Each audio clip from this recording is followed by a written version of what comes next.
Listen, I'm a little bit upset. I'm a little upset, and more often than not on this channel, it's pretty lighthearted. I joke around a little bit, but this isn't going to be one of those videos. It might, have a couple jokes in it because that's just what I do, but it's not going to be one of those videos. This video is going to be a little bit more serious. This video is a tough video to make because I love NCAA swimming. I work in NCAA swimming. I quite literally do commentary for NCAA swimming, which makes this video and calling this out kind of like a little bit of a conflict of interest for me. But the title of this video is not an exaggeration. It's really not an exaggeration whatsoever, even though I do get a little clickbaity on this channel.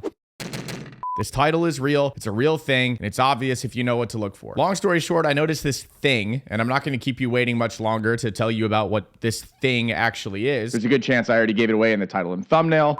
But I noticed this thing a good 6 months ago when I was watching the track and field championships, which happened right after probably the most exciting men's and women's NCAA swimming championships that we've really ever had, at least from a media's point of view. It felt big, it felt exciting, and I thought it was really well covered. And I was kind of trying to come down off of my NCAA high watching swimming and covering swimming, and so I stayed up with the track and field championships. I stayed tuned in and tapped in to what was happening in the NCAA track and field world, and that coverage felt incredible. It felt bigger. It felt better, honestly, than the swimming coverage, but it also just felt more available. Every time I opened up Instagram, something was popping up from NCAA track and field, which I don't really follow a ton of NCAA track and field stuff. So it's weird that it was popping up like right at the top of my feed, was just populating my entire explore section. And every time I opened up Twitter or X, it was kind of the same thing. At the top of my feed, the top like 5 or 6 posts where I was scrolling was the NCAA track and field championships. And then I noticed that one of the accounts that was popping up on both Instagram and Twitter, or X, we're just going to call it Twitter, probably for the foreseeable future. But what was popping up at the top of those feeds wasn't a school account. It wasn't an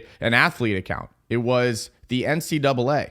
It was the NCAA's track and field account on Instagram and on Twitter/X. These accounts have 100,000 followers plus on Twitter, 160,000 followers plus on Instagram, and they're just both huge assets for growth in that sport. Huge. But then when you look at how many followers the NCAA swimming accounts have, and hopefully I'll pop them up on the screen next to me, they are really just a abandoned account with a few retweets. We're looking at Twitter right now, and a few hundred followers with no profile picture, no nothing.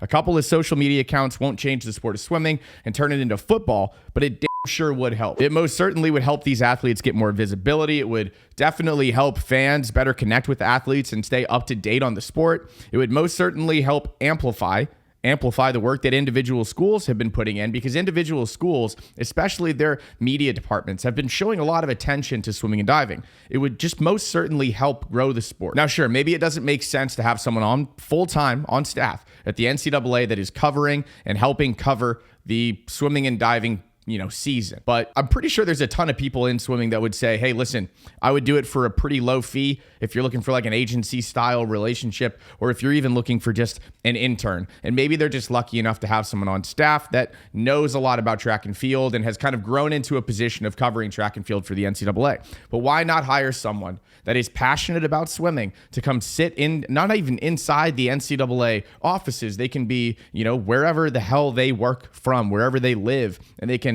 tap into conversations and, whatever, do the media thing from afar. But why not at least try? Why not at least start to build some momentum? Why not at least try to help grow this sport that has a lot of momentum behind it, outside of any help from larger governing bodies that have a huge chance and ability, and not necessarily responsibility, I wouldn't say, because if it was a responsibility, they'd be doing it, but they have a huge opportunity to help grow these sports and help add another giant account that can help be a massive catalyst on social media to get the visibility of these athletes and these performances out there. We talk a lot, or I guess I talk a lot, about how fans could do a better job showing support for the sport, but the nasty reality of this sport is it's not going to get support that it deserves until we, see accounts like this and entities like this start to actually show it some support.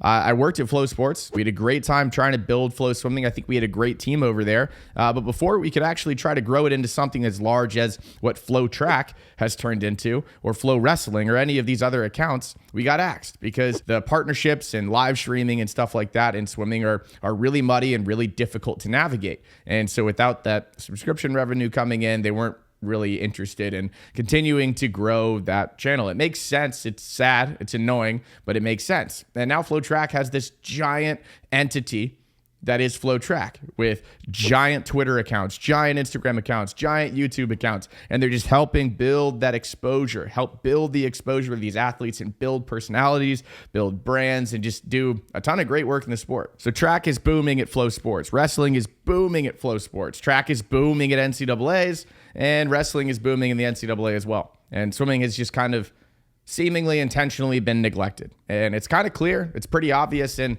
I would love to say that it's unfair, but at the end of the day, you know, what are we going to do about it? Our best thing that we can do about it is sit here and talk about it on YouTube, I guess. And what bubbled all this back up to the surface was the Nebraska women's volleyball team setting a world record for the most attended women's sporting event in history. Over 90,000 fans showed up as Nebraska filled their football stadium with fans. The NCAA volleyball account was milking it like their number one cow at the top dairy farm in the country. What did he say? Very weird analogy right there. I probably shouldn't have left that one, and I might not leave it in. We'll see. We'll see how risky I'm feeling. But they were milking that event, trying to grow the NCAA women's volleyball account and create a new stream of revenue, and it's working. I mean, I'm looking at the numbers right here. I'm scrolling on their feed right here, and they're getting thousands of retweets, hundreds of thousands of views on this incredible event, an event that Nebraska put on.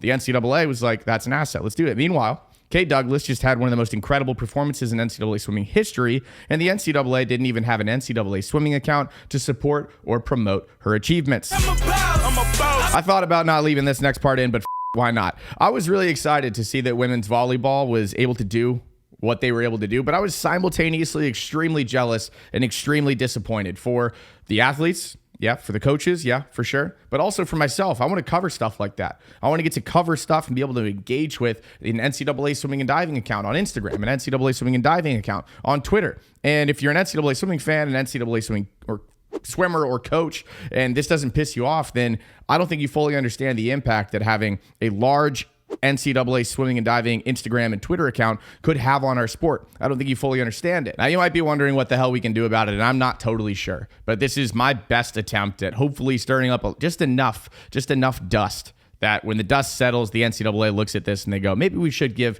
the NCAA swimming and diving accounts a little bit of love. Maybe we should look into hiring an intern just to run those NCAA swimming and diving accounts and see if they can turn into an asset. I am unsure. I'm really unsure why volleyball has this going, track has this going, wrestling has this going, and swimming has just kind of been kicked over to the side. And now it's going to take a really long time for those accounts to build up and have some actual value. If we had started this 3 or 4 years ago, who knows where we could be right now. But I think our best shot at getting some attention and getting enough attention to maybe have those accounts come back to life is not for me, but for this video to grow and get out there and maybe land on the desk of someone over there. So liking this video, commenting your thoughts on this video, maybe sending an email to somebody at the NCAA, sending a letter to the NCAA, something like that. I don't really know. I think really the best thing that I could come up with was just doing this and just recording a video and pointing out the fact that I think it's a bummer that we don't have what a lot of other sports have. You know, it's kind of like we're on the outside looking in